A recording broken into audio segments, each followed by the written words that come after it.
ਅੱਜ ਅਸੀਂ ਕੂੰਜ ਕੁਰਲਾਟ ਚੋਂ ਤੁਹਾਡੇ ਕਿਤੇ ਜਿਹੜੀ ਨਜ਼ਮ ਖਿਨਾਈ ਆ ਉਹ ਹੀ ਵੇ ਕਰੋਨਾ ਵਾਇਰਸ। इथां पहला अफरा तफरी है तो कहर खुदा दा नाजिल थे अनडिठा वायरस चौं पासों कतलाम करें था टुरिया गए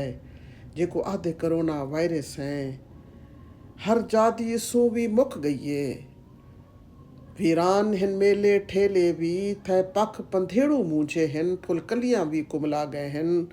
हे खौफ इन निकड़े बाले विच वड़कें दी फिक्र तू रूह लांदे हर पासे हुदा आलम है इता सरमाए ते धन वाले बस कोलू भी बेवस थे हिन हे जान प्यारी ही सांखे बेवसू कैद भुगेंदे पैन ये सोचे वे ए क्यों थिया है ये सोचे वे ए क्यों थिया है हर घर वे चुप दे पारे हिन बुख नंग ते त्रेह भी जोर दी है पैसा है हर शय मिलदी नहीं हे मुनाफा खोरी कम साडा हे सूद दा कारोबार इथां जड़ कपनी है यह सोच इथां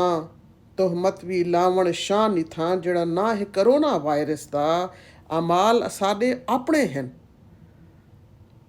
जड़ा ना है करोना वायरस दा अमाल साडे अपने हैं जरा सोचो ही ते गौर करो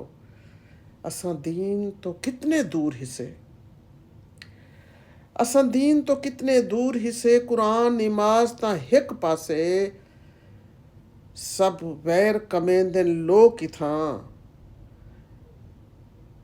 असां दीन तो कितने दूर हिस्से कुरान नमाज तां हिक पासे सब वैर कमेंदे लोग इथां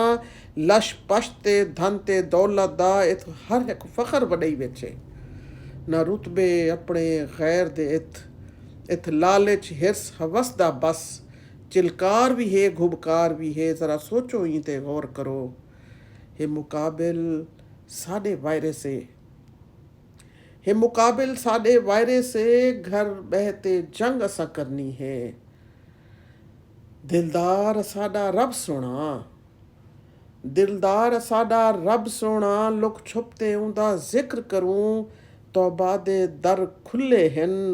रो रो ते वत अस्कार करूं उदी रहमत जोश वला खासी